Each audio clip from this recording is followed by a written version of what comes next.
Buenas gente, aquí nuevamente señor Rey Oscuro que les traigo dos trabajos en un video porque como son los dos cortitos, si no, no hacen los 6 minutos de un video como Dios manda. ¿Qué son? Este que es el primero que no tiene título, que se lo agregué antes de imprimirlo, que es el medición de resistencias con multímetro, el de medición de resistencias, que este es un cuadro, porque primero nos mandó a comprar unas resistencias, que había que medirlas, bla bla bla. Acá después otros elementos como un trazo, un cable, el cuerpo humano y el cable coaxil. Pero bueno, cada uno con su feliz lectura. Igual esto seguramente para los que están de otra escuela, esto es indistinto y no tiene importancia porque ya no es información, es lo que les hagan medir a ustedes. Y el cuestionario no puse las preguntas en ninguno de los dos escritos, así que se las leo mientras voy leyéndoles las respuestas. 1. ¿Cuánto vale una resistencia con los colores marrón, negro, verde, plateado? 1.000.000 de ohms, 1000 kilo ohms, 10%. La letra es TGL17, tamaño 12. 2. Si medimos una resistencia NTC, Negative Temperature Coefficient, a una temperatura ambiente y luego la calentamos, ¿cuánto mide y por qué? Si es Negative Temperature Coefficient, coeficiente de temperatura negativo, por obviedad al calentarlo reducirá su resistencia, valor óhmico. Es una obviedad. 3. Si tenemos una resistencia variable de 100 ohms, ¿podemos conseguir una resistencia de 10 kilo ohms? No, ya que 100 ohms es el valor máximo, siempre siendo el mínimo 0, teórico. 4. ¿Cuánto valdrá la resistencia de un cilindro de carbón si la cortamos a la mitad? Ya que la resistencia es igual al coeficiente de resistividad por el largo dividido la superficie, si dividimos por 2 el largo, corte paralelo a la base, la resistencia será la mitad. Si lo cortamos a lo ancho, al barra alto, corte sobre el radio de la base, sobre un radio de la base, la resistencia se duplicará porque partimos la base al medio y no el largo. Acá 5, dibujar los símbolos de resistencia fija, variable, NTC y PTC. Esta es fácil. Imágenes estaban en Wikipedia todas. Sí, creo que son de Wikipedia, no estoy seguro, como el trabajo anterior.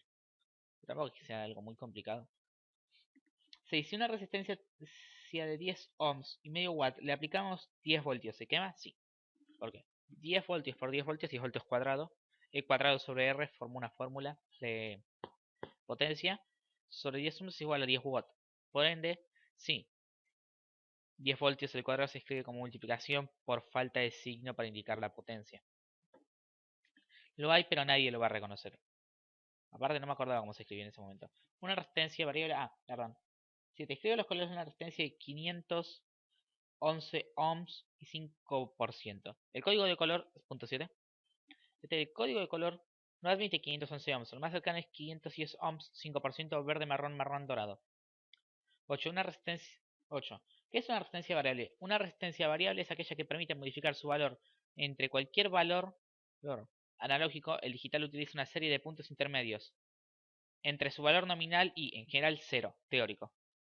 9. ¿Qué es un termistor? Un termistor tipo de resistencia especial es aquella resistencia que varía su valor óhmico según la temperatura a la que se le someta. Mientras mayor sea la temperatura, su valor disminuirá. Los ya nombrados NTC o aumentará, y sus opuestos los PTC. Estaba PTE y no me lo voy a corregir el profe, ni se dio cuenta. Ahora el segundo trabajito, el de medición de corriente alterna y corriente continua. Acá lo mismo, nos hizo medir un limón, que un compañero puso que daba 400 voltios, da 2 voltios, 2000 milivoltios. No, en escala es 2000 milivoltios, dio 480 milivoltios y después da 400 voltios. Qué animal. Esta es la TGL 31034-1, para los que les interese. Este es el tipo, la letra. El limón, un cargador, un tomacorrientes, una pila, una batería, un generador casero. Este tuvo un nuevazo, el anterior tuvo un 10. Es un 10 y un 9. Y acá de nuevo pasa lo mismo, el cuestionario no lo excluí en el escrito. Tenía un tercero que es medición de capacitores, diodos. No, en realidad solo era de diodos y transistores. El capacitor en teoría estaba en el título, pero nunca apareció. Pero ese es un 6, sí, no lo voy a subir. Un 6 merecido, pero bueno. Bueno, cuestionario 1. ¿Qué diferencia hay entre una tensión en alterna y una en continua? La tensión alterna varía su valor en ciclos divididos en semiciclo más más positivo y negativo, sinusoidales a lo largo del tiempo, mientras la tensión continua se mantiene constante en el tiempo. Sí, continuo, constante, me parece bastante coherente, ¿no? Entonces, explica la diferencia de las diferentes partes de una corriente alterna. BP, valor pico, máxima tensión alcanzada por un semiciclo. BPP, amplitud, valor pico pico, amplitud de tensión entre los valores pico positivo y negativo. Periodo, tiempo en que completa un ciclo. Frecuencia, relación entre ciclos y tiempo. EI, que no me acuerdo.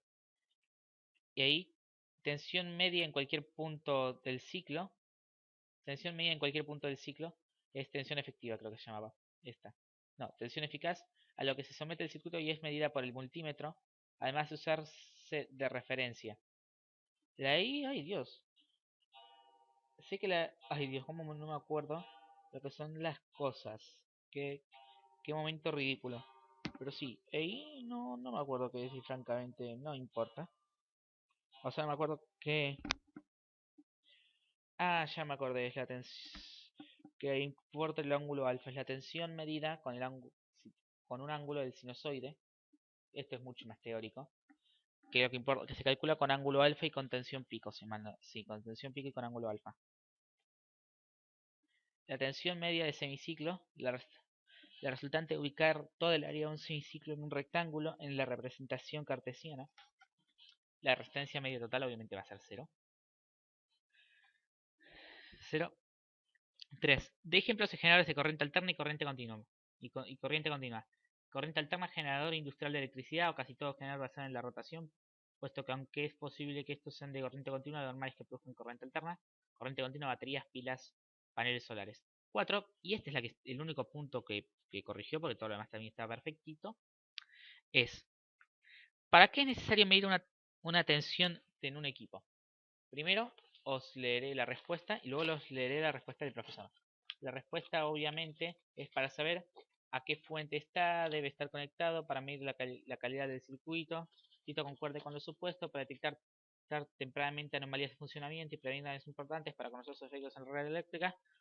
Diagrama de fallas, para hacer el diagrama de fallas, que está bien, vamos al punto de inicio, punto final.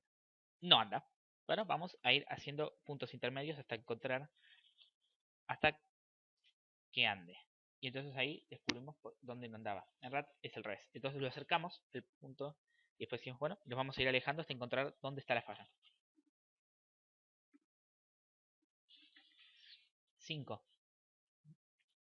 En función de la práctica del generador, explica cómo trabaja un generador real.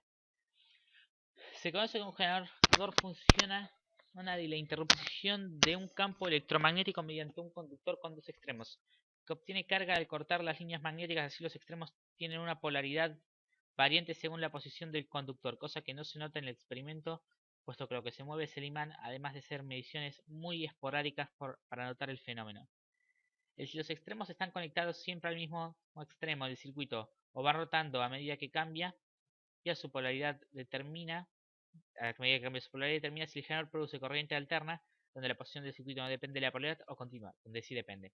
Porque en la continua, por la cuestión de las, creo que les decían de modillas de carbón, van girando, entonces siempre el positivo es positivo y el negativo es negativo, no importa a qué extremos estén conectados. Y 6. Calcula los distintos parámetros de una corriente alterna cuyos datos son 220 voltios, 50 Hz, ángulo alfa 45 grados. Valor pico, tensión eficaz, porque la tensión eficaz es la de 220, por 0,707, este es un valor constante, igual 220 voltios, perdón, dividido 0,707, igual 300, y acá tienen las cuentas, así para el que le interese. En radiales, presta atención a las unidades. Y bueno, en general no hay nada que decir respecto de este, es un trabajito easy. Acá el señor rejuega YouTube, así sí, como el primer trabajo que hice, cambié curso por YouTube. Así sí, re curioso. Y bueno, gente, los dos trabajos espero que les sirvan. Bye.